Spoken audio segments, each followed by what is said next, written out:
Meditation के process में उतरते चले जाना। बाहर की दोनों पलकें मूंदते ही भीतर की ओर मुड़ जाना। तुम भीतर के नेत्र हो जाना, शिव नेत्र हो जाना। लगातार देखने की महान प्रक्रिया में उतर जाना। भीतर की नजर में समाहित हो जाना।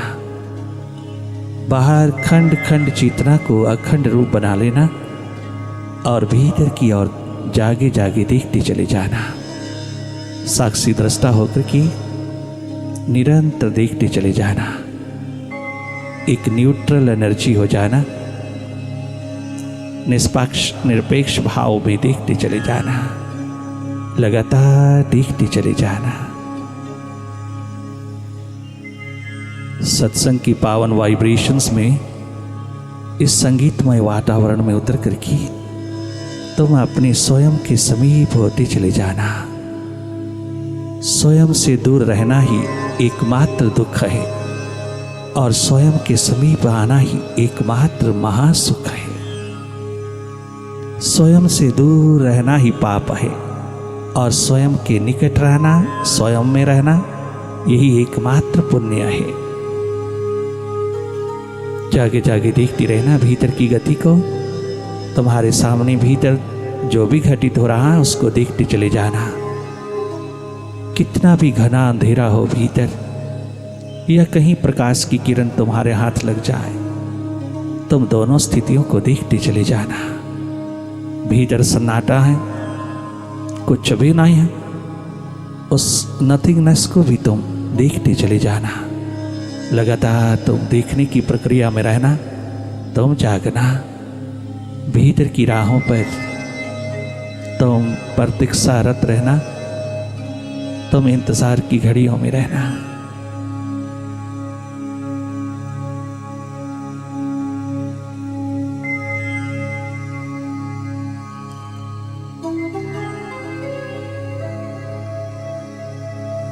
मन की गति को देखते रहना।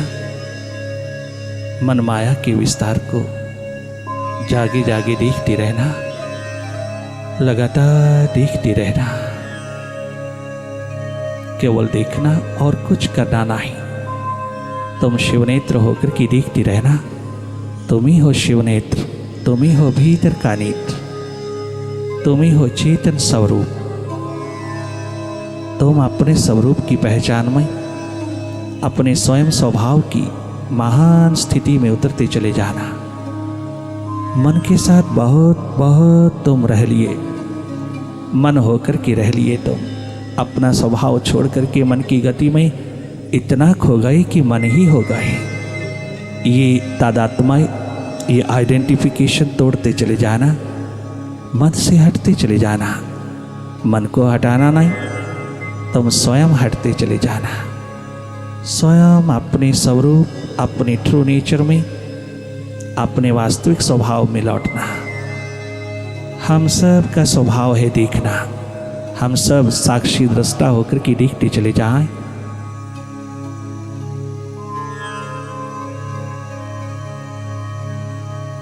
भीतर जो भी दिखाई दे रहा है उसको देखते चले जाना।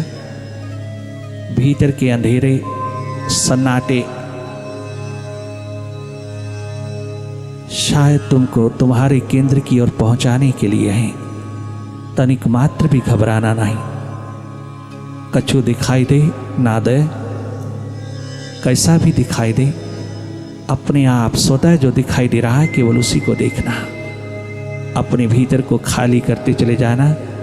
गैर जरूरी विचारों से, गैर जरूरी ख्यालों से, गैर जरूरी दौड़ से अपने आप को भीतर खाली करते चले जाना। मेडिटेशन तुझको तेरे स्वभाव की याद दिलाती है, तुझको स्वस्थ पूर्ण, प्रेम पूर्ण बनाती चली जाती है। जो जो तुम मन से हटते हो तुम स्वस्थ होते चले जाते हो। मन को हटाना नहीं, कहीं लगाना नहीं, केवल जागे जागे देखते रहना। इसकी हर अदा को देखते रहना। इसके प्रसार को, इसके बिखराव को देखते चले जाना। अनेकों बार तुम मन के साथ हो जाओगे, खो जाओगे इसमें, अनेकों बार तुम्हारी आइडेंटिफिकेशन हो जाएगी, परंतु पुनः पुनः वापस लौटना, पुनः पुनः तुम अपने स्वभाव में आना, तुम सेल्फ रिमेम्बरेंस में, तुम अपने स्वयं की सुरती में, स्वयं की स्मृति में लौटना, लगातार देखते चले जाना।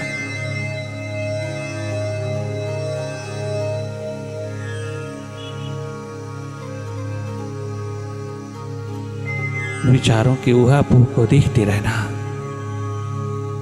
कहीं खो ना जाना किसी विचार में, भूत भविष्य में मन के साथ कहीं खो ना जाना, तुम जागे रहना, तुम भीतर रहना। जितना मन से हटते जाओगे, विचारों से हटते जाओगे, उतना ही तुम अपनी विल पावर को, अपने मनोबल को, अपने आत्मबल को उपलब्ध होते चले जाओगे। लगातार मन से हटते चले जाना, मन को हटाना नहीं, कहीं रोकना नहीं, कहीं जोड़ना नहीं, मन को अपने स्वभाव में रहने देना। मन का स्वभाव है हर समय पास्ट और फ्यूचर की रस्सियों में झूलते रहना, कभी भूत में कभी भविष्य में दौड़े रहना, वही है इसका अस्तित्व। इसको जाने देना, तनिक मात्र इसको दबाना नहीं, रोकना नहीं, कोई कोशिश नहीं करना।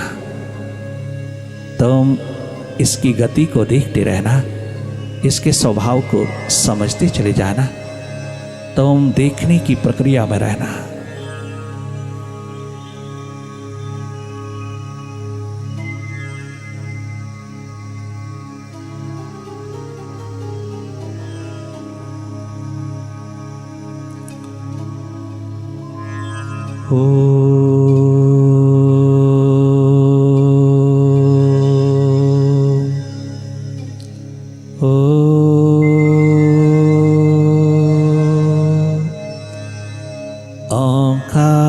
ओंकार गुरुवे नमः। ओम गुरुवे नमः। ओंकार गुरुवे नमः।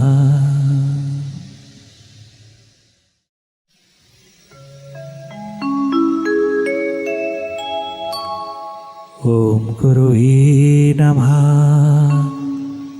ओम गुरुवे नमः। ओम गुरुवे नमः। ओम गुरुवे नमः। ओम गुरुवे नमः। ओम गुरुवे नमः। ओम गुरुवे नमः। ओम गुरुवे नमः। ओंकार गुरुवे नमः। ओंकार गुरुवे नमः। ओंकार गुरुवे नमः। ओम गुरुवे नमः। ओम गुरुवे नमः। ओम गुरुवे नमः। ओम गुरुवे नमः। ओम गुरुवे नमः।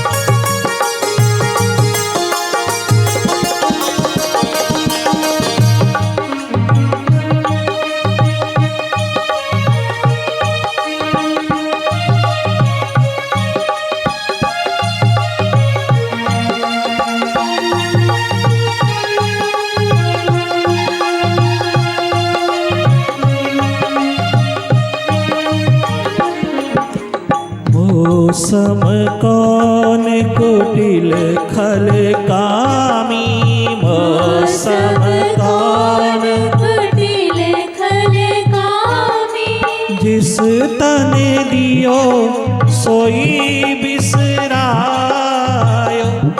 मैंने जिस तन दियो सोई बिसरायो,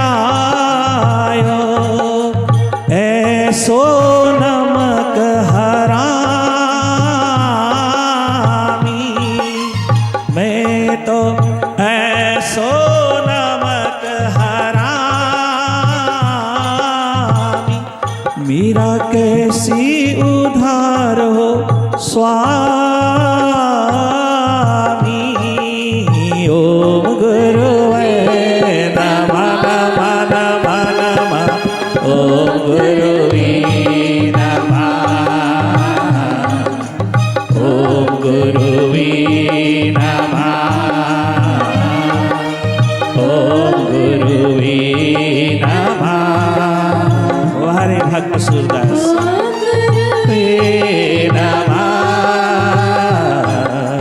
ओम गुरुवे नमः, ओम गुरुवे नमः नमः नमः नमः, ओम गुरुवे नमः, ओम गुरुवे नमः, ओम गुरुवे नमः।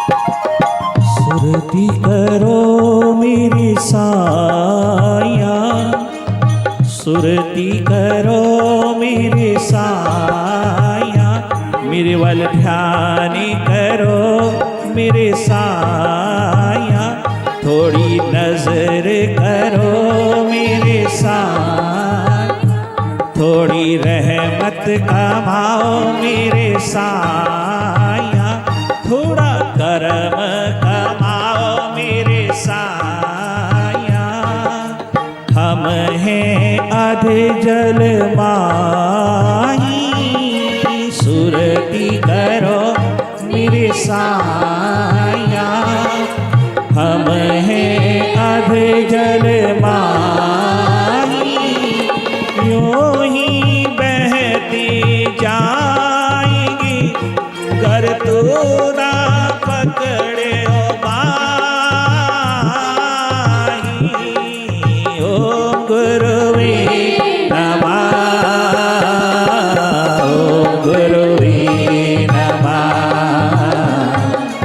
ओम गुरुवे नमः, ओंकार गुरुवे नमः, आमीन गुरुवे नमः, आमन गुरुवे नमः, ओम गुरुवे नमः, ओंकार गुरुवे नमः, ओंकार गुरुवे नमः, ओम गुरुवे नमः।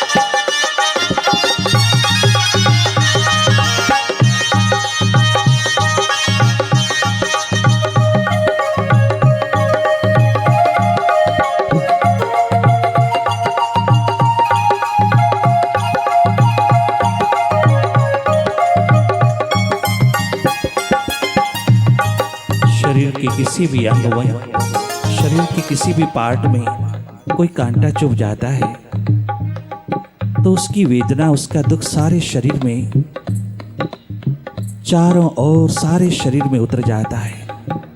जिस जगह पे कांटा चुभा है केवल दर्द वही नहीं होता, वो वेदना सारे शरीर में उतर जाती है। हर एक पार्ट में, हर एक अंग प्रत्यंग में उस शल्य का, उस कांटे का प्रभाव उतर जाता है। सारा शरीर दर्द करने लगता है जब कभी कोई भी कांटा कहीं चुभता है। उस कांटे को जब तक निकाला ना चाहे तब तक शरीर स्वस्थ नहीं होता, सर्वांग सुखी नहीं होता। सारा का सारा शरीर उस समय सुखद अनुभव करता है जब वो कांटा तुम निकाल करके फेंक देता हो। जब तक कांटा चुभा है, अगर वो निकल नहीं रहा, तुम अनेकों कामों में लगे रहना, अनेकों कार्यों में लगे रहना, तो भी तुम्हारा ध्यान बार बार उस चुभन की ओर जाता है जहां कांटा है। तुम्हें उसका दुख, उसकी वेदना सताती रहती है। भले तुम कितना भी बाहर कार्यों में भाग रहे हो, कहीं एंगेज्ड हो, कहीं व्यस्त हो, कितनी भी व्यस्तता आपके द्वार पर उतरी हो, तुम्हारा ध्यान बार बार उस वेदना पर जाता है, उस चुभे हुए कांटे के स्थान पर जाता है। परंतु जैसे ही तुम वो कांटा निकाल करके फेंक देता हो, तुम सदा के लिए सुखी हो जाता हो। ठीक इसी तरह आपके भीतर मन के तल पर कोई पाप का, किसी प्रकार की भूल का कांटा चुभा है, जब तक आप उसको निकाल करके पूरी तरह से गिरा नहीं देते, तब तक तुम भीतर भीतर उस चुभे हुए कांटे से उठी हुई वेदना का शिकार बने रहते हो। तुम कितना भी छिपा लेना अपने भीतर, परंतु याद रखना, जब तक तुम छिपाए हुए हो, जब तक तुम भीतर दबाए हुए हो, सुप्रेस कर रहा हो, जब तक तुम भीतर छिपाए हुए हो, तब तक सर्वांग सुखी नहीं हो पाओगी। इसीलिए हमारे भारतीय धर्म में, सर्वप्रथम भारतीय धर्म में, भारत की धरती पर धर्म के महान दीपक से उठी हुई लोएं कहती हैं कि किसी ना किसी द्वार पर जाकर के, किसी ना किसी समक्ष बैठ करके तुम अपने इस भीतर के कांटे को निकाल देना, तुम सुखी हो जाओगी, तुम वेदना रहित हो जाओगी। कितनी सुंदर दिशा, कितना सुंदर इशारा दिया है भारत के इस धर्म ने कि भीतर कुछ छिपाना नहीं है।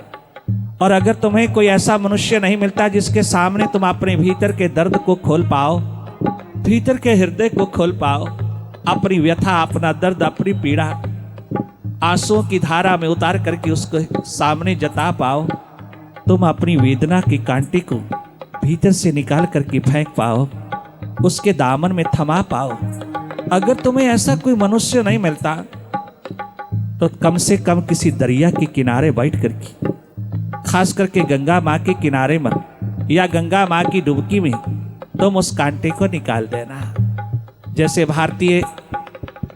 आप भारतीय लोग, भारत माँ की संतानें हमेशा कहती हैं गंगा में डुबकी लगाएं तो सब पाप धुल जाता है, सभी पाप धुल जाता है। अगर तेरे भीतर ऐसी भावना है, अगर अटूट भाव लेकर के तुम गंगा के द्वार पर जा रहे हो, माँ गंगा के भीतर तुम डुबकी लगाते ही भीतर के भावपूर्ण स्थिति में तुम कहते हो कि हे माँ मेरे सारे पाप धो देना, वो धो देती है।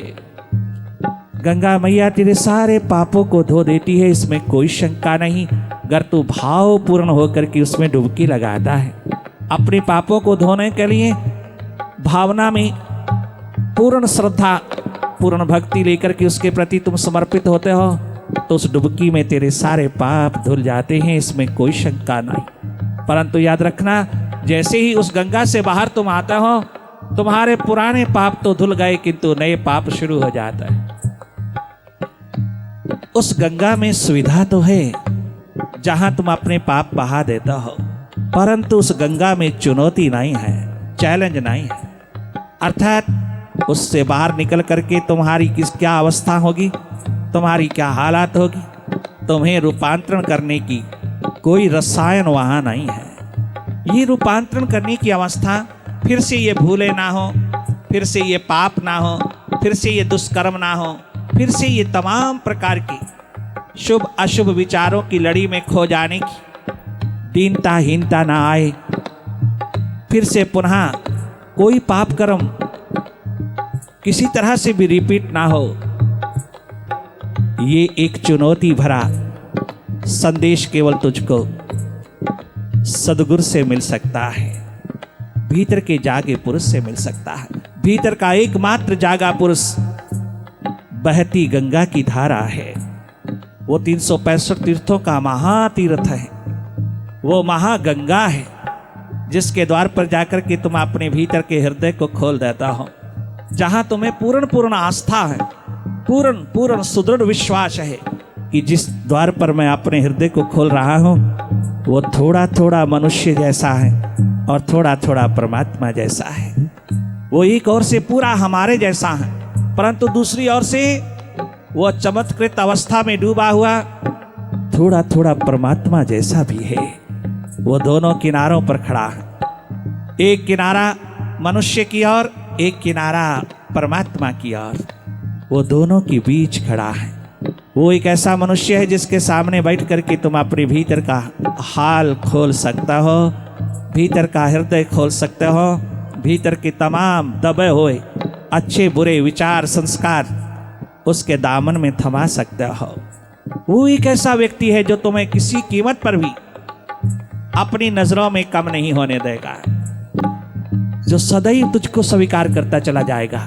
तू जैसा कैसा है, कितना भी कीचड़ मलमैल से भरा है, कितना भी भटका हुआ है, अगर तू उसके द्वार पर बैठ के अपने भीतर को खोल देता है और सर्वांग रूप में पूरा खोल देता है, तनिक मात्र भी तेरे भीतर कोई शंका, तनिक मात्र भी तेरे भीतर किसी प्रकार का कोई हेजिटेशन नहीं रहता उसके सामने अपने आप को खोलने में, तो एक दिन वो तुझको आत्म स्वरूप बनाने में कोई कमी नहीं छोड़ेगा। एक दिन तुझको आत्मवीर बनाकर के शुद्ध बुद्ध निर्विकार निराकार अजन्मा अजय आ गए वो महान स्वरूप प्रदान करके तुझको कृतकृत्य कर देगा, बशर्ते कि उसके सामने तू अपने हृदय को खोल, अच्छा बुरा सब गुरु के आगे खोल। गुरु से कुछ ना छिपाइए, तनिक मात्र भी सदगुरु के सामने से अपने आप को छिपाने की कोशिश ना करना। जितना छिपाते चले जाओगे उतना अपना ही हवास अपना पतन करते चले जाओगे। कांटा चुभा है, निकाल देना, उससे सुखी हो जाओगे। इसी को जीसस क्राइस्ट ने कन्फेशन कहा। हर संडे जाकर के क्रिश्चियंस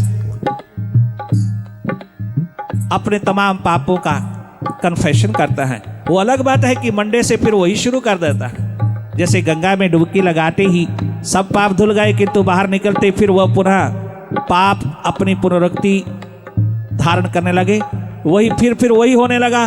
फिर थोड़ी देर के बाद फिर गंगा में डुबकी लगाने गए। नहीं, सदगुरु एक ऐसी बहती गंगा है जहां तेरे एक बार पाप धुलते हैं तो फिर तू दोबारा ना कर पाए, फिर तू पुनरुक्ति में ना उतर पाए। सदगुरु एक ऐसी बहती गंगा है जहां तेरे पाप अपने आप धुलते चले जाता है, और केवल पाप धुलते ही नहीं किंतु पुण्य आत्मा बनने का प्रोसेस प्रक्रिया तुझको प्राप्त होती चली जाती है। जहां केवल सुविधा हो चुनौती ना हो वहां विकास नहीं होता, और जहां सुविधा भी हो और चुनौती भी हो वहां तेरे जीवन का विकास होना एक संभावना का रूप बनकर के उतरता है।